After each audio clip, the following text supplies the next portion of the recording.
Your true wealth is your time and freedom. Money is just a tool for trading your time. It's a container to store your economic energy until you're ready to deploy it. But the whole world has been turned away from real money and has been fooled into using currency.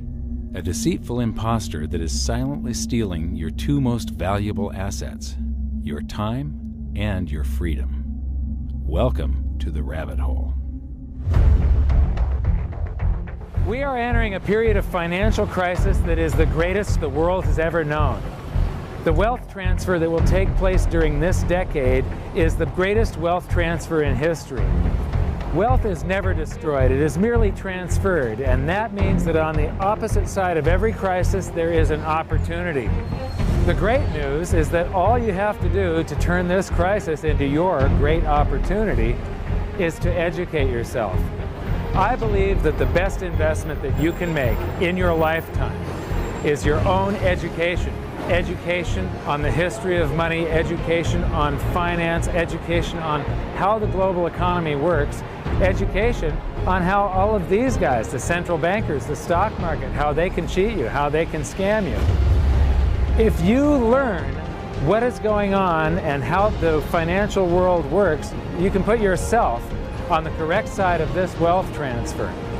Winston Churchill once said that the further you look into the past, the further that you can see into the future. This program is all about creating your own crystal ball, being able to gaze into the future, being able to change this crisis, the greatest crisis in the history of mankind, into your great opportunity.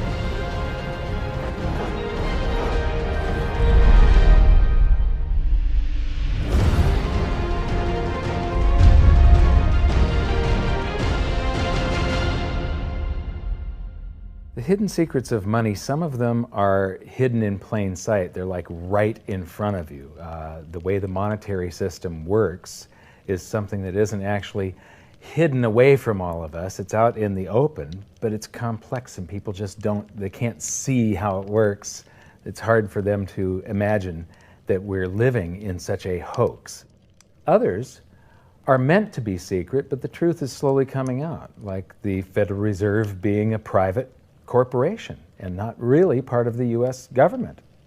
But when I started studying this, what I found was that there was no place that I could point people to where they could get it all in one spot.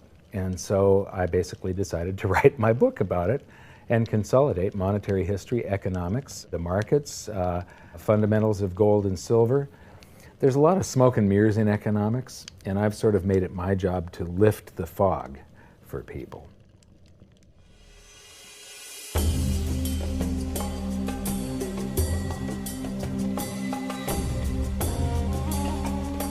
Welcome to Egypt.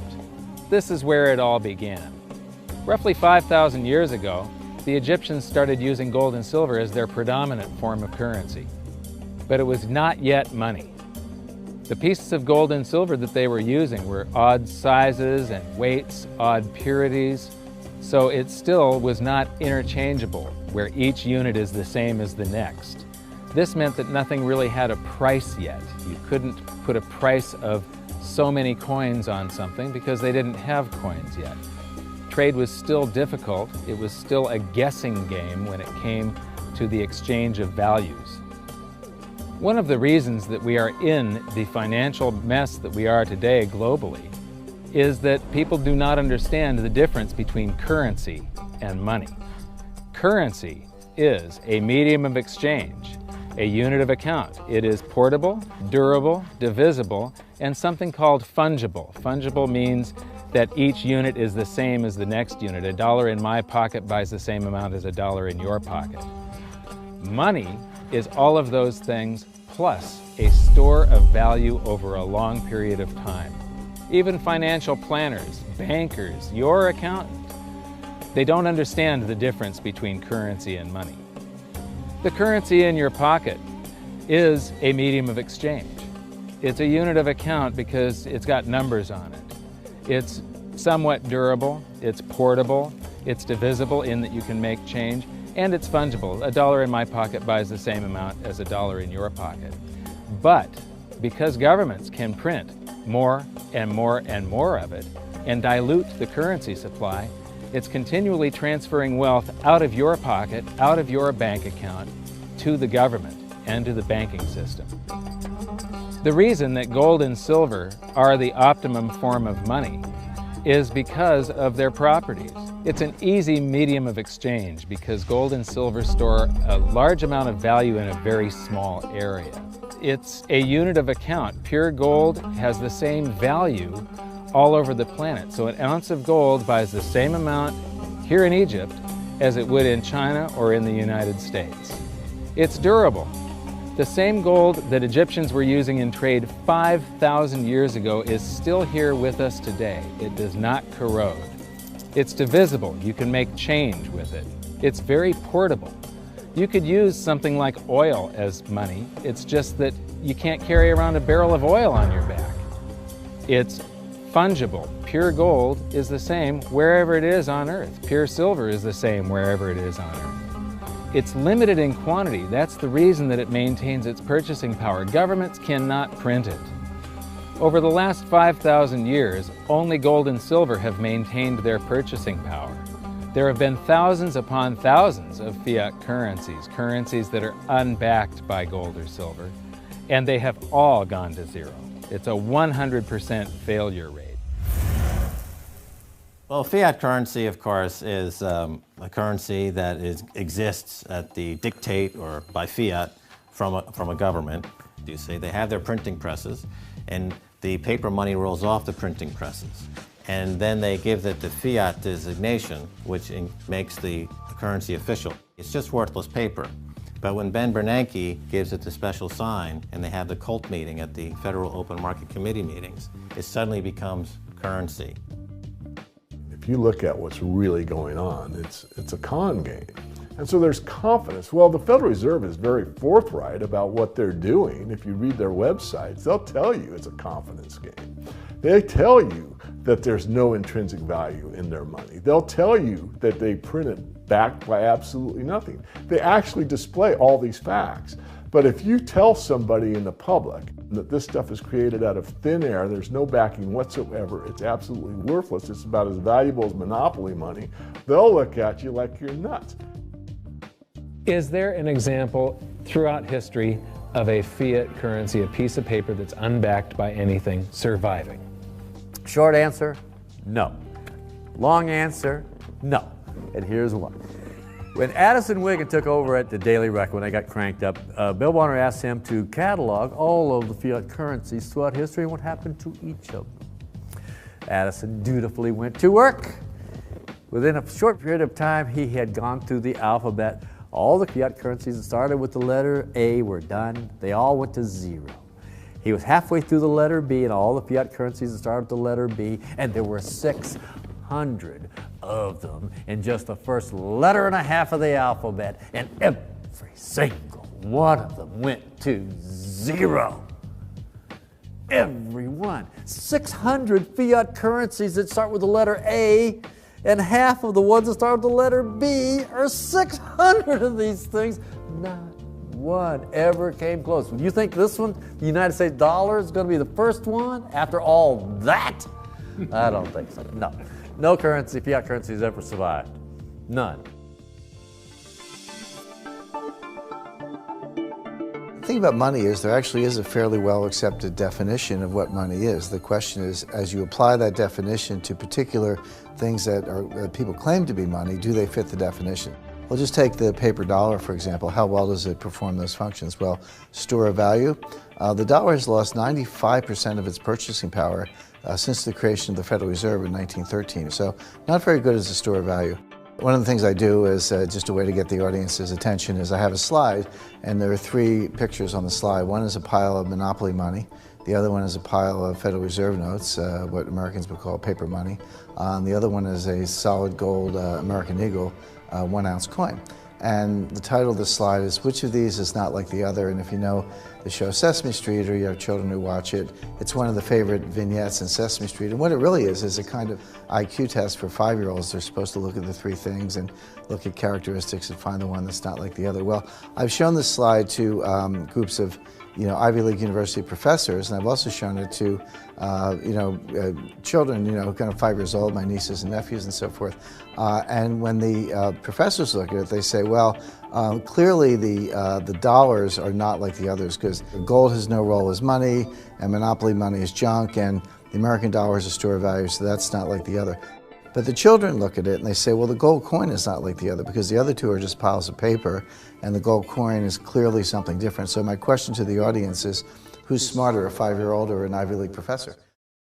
Before World War I, each note that a Treasury issued would say that there have been deposited with the United States Treasury $20 in gold coin payable to the bearer upon demand. The money was in the vault. The currency was a note they gave you that was a claim check, only a claim check on the money, the same as if you go to the dry cleaners and you give them your shirt and they give you a claim check for your shirt. The value is that shirt at the dry cleaners, not the piece of paper that says that you own that shirt. So our currency that circulated was the paper US dollars, and they were claim checks on money. The next hidden secret is the difference between currency and money. Money must be a store of value and maintain its purchasing power over long periods of time. As we progress through this series, you'll learn that national currencies are really a tool used by the government and the financial sector to leech away your time and your freedom by stealing your purchasing power. So rather than storing your economic energy, currencies leak. Now compare that to the gold and silver the Egyptians were using. Like I started with, it still wasn't money because it wasn't interchangeable yet. But they were on the right track, as gold and silver have proven over thousands of years to be the ultimate store of value. Gold is only formed when a star explodes, a supernova, and it stays around forever. This is one of the properties that make it the ultimate money.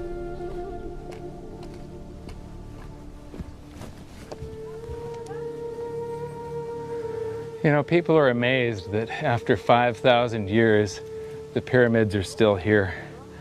But what I'm more amazed at is that the currency that the people that built this were using, that currency, that gold and silver that they were using in trade on a daily basis, is still around today. It may have been melted down and re-refined, and it's in a coin or a bar or in some piece of jewelry. But it's still with us today, and it still purchases something.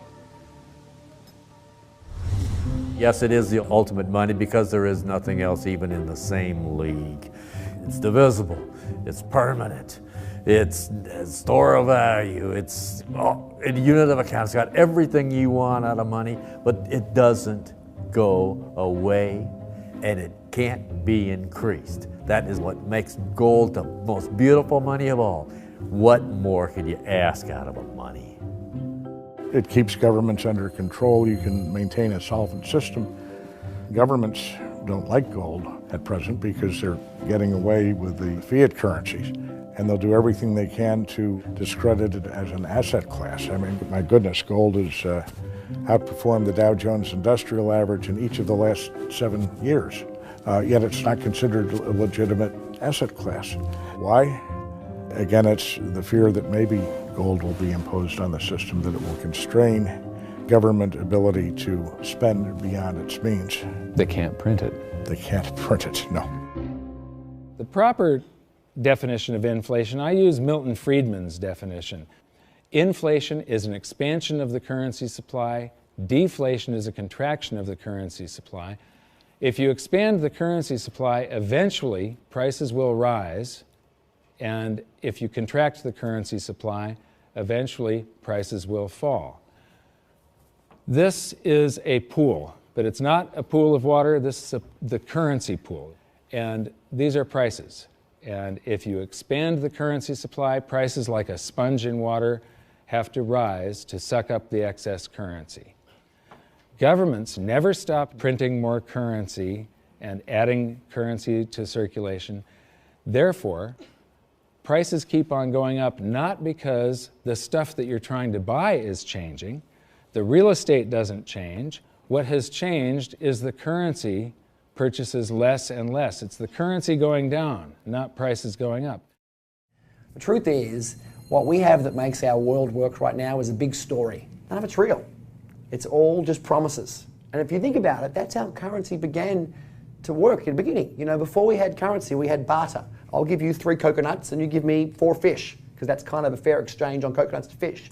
But that got complicated, so we had to invent this thing called money to be a divisible, portable medium of exchange. And the challenge is that we lost that a long time ago, when we lost having things of value be our currency, and now we have this thing called numbers and accounts. But trust me, it is not real. It's a big made-up story. One of the biggest make-believe stories ever is called quantitative easing, which sounds complex, but it's really just a smoke and mirrors term for currency creation. QE started with the banking bailouts back in 2009.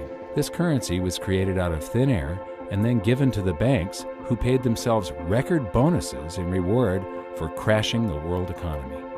This is a global phenomenon, but all you have to remember for now is that whether it's QE bailouts or stimulus programs, these are all just voodoo, hocus-pocus terms for increased currency creation. I believe gold and silver will reassert themselves as money. And when they do, there just isn't enough. And their purchasing power is going to go up many, many, many times. Egypt is an amazing place. There's a franticness about it, utter chaos, especially like the traffic. But when it comes to like all of the merchants that are trying to get every last dime out of you, you get fleeced to the point where you come back with an empty wallet. But you know what? They're amateurs compared to Wall Street. In the past several years, I've spoken in many countries about the crisis that's coming, and a lot of people think that they're going to be okay in their country, that it's only going to happen to the United States or maybe the United States in Europe. But what they don't realize is that this is a global phenomenon. I got to show you something here. This is base currency in the United States. This is the number of paper dollars that exist, basically. It took 200 years to go from no dollars in existence to 825 billion. And then we had the bailouts, and then we had QE1, quantitative easing 1, then QE2, and then we had QE3, and then QE4, and then soon we're going to have QE57 and QE382. And it isn't just here. This is what the Canadian currency supply looks like.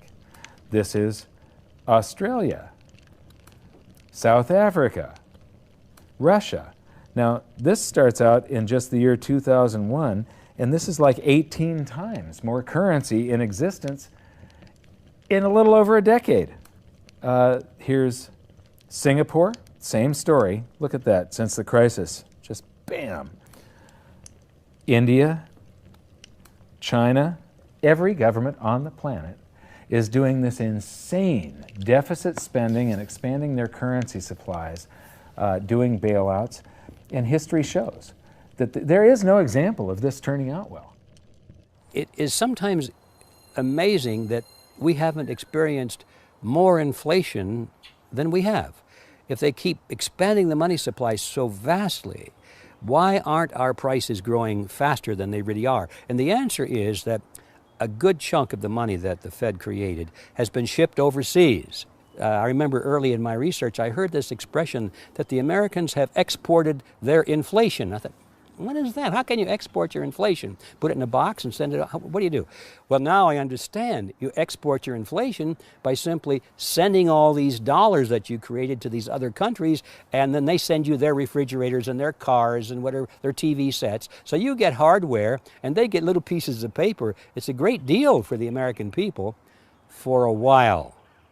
For a while. Sooner or later, all of those pigeons come home to roost.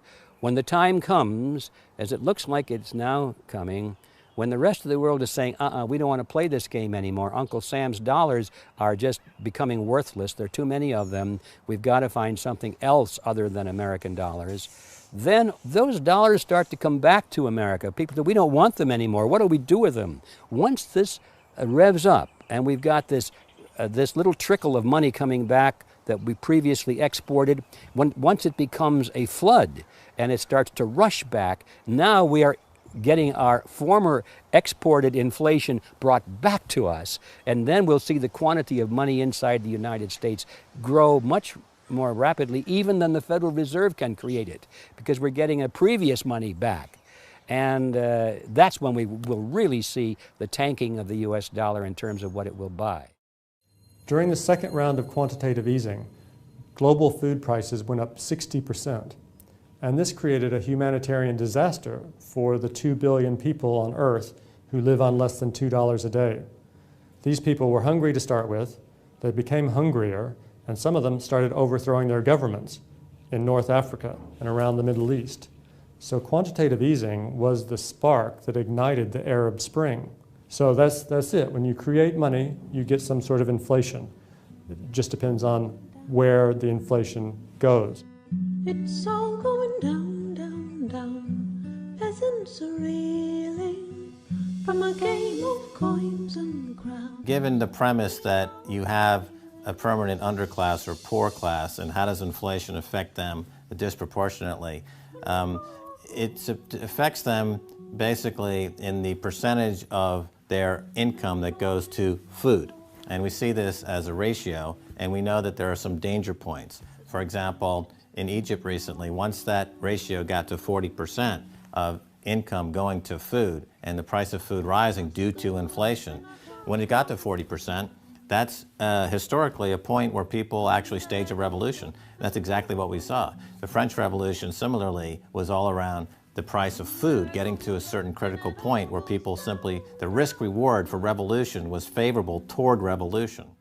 When they print it up, then it all goes down. Well, exactly right, because when you have a runaway inflation, it's punishing the very people who are most productive in society. In other words, the people that produce more than they consume and save the difference. The problem is that those productive people, the savers, save in their national currency. And unfortunately, the national currency is just a fiat piece of paper at this point. So when it's destroyed through runaway inflation, that $100,000 that you were hoping to retire on doesn't exist. And the things that you were going to buy with it and provide for others don't exist either. Now what are you going to do? So that all seems pretty scary. However, this is going to happen, and you can only play the hand that you're dealt. But the great news is that gold and silver always end up doing an accounting of the expansion of the currency supplies. Basically, the will of the public and the free markets. When governments do this kind of stuff to their currency supply, they debase it. Eventually it comes back in inflation. People sense the loss of their purchasing power. They rush back to gold and silver, and they bid the value of the gold and silver up in the country until it meets or exceeds the value of all the currency in circulation. This is a process that's been going on over and over again throughout history, except this time it's happening on a global scale. It has never before happened in all countries at once. And that means that this is the greatest wealth transfer in history. Therefore, it's the greatest opportunity in history, and it's not going to happen again in your lifetime. So now we've learned that your true wealth is your time and your freedom. Money is a trading tool that stores the economic energy that is your time and freedom, whereas currencies leak them away. Gold and silver are the ultimate money simply because of their properties. Fiat currencies are based solely on confidence and always return to their intrinsic value of zero. Governments don't like gold because it imposes restraint. Rising prices are a symptom of an expanding currency supply, and gold and silver always account for an expanding currency supply. So that's it for this episode. Join me next time as we begin to investigate how monetary history just repeats and repeats, and how gold and silver always win the battle between currency and money. Until then, my challenge to you is to stop calling currency money. It's a crucial first step towards setting your mind free of all this economic voodoo and changing your context. You can learn more by watching the bonus features on our website, and if you have any questions, you can post them there, and we'll answer some of your questions in future bonus features. So good luck, thanks for watching, and we'll see you next time.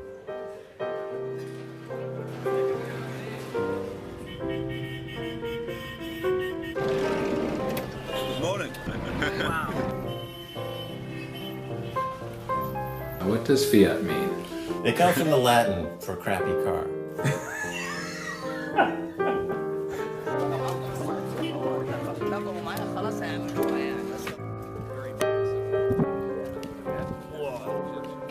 In the desert in a suit.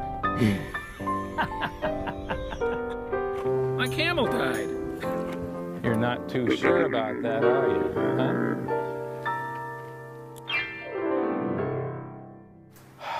I am ready for a good long nap. Hi, welcome to this bonus feature for the very first episode of Hidden Secrets of Money. And this is currency versus money. So that's the major topic that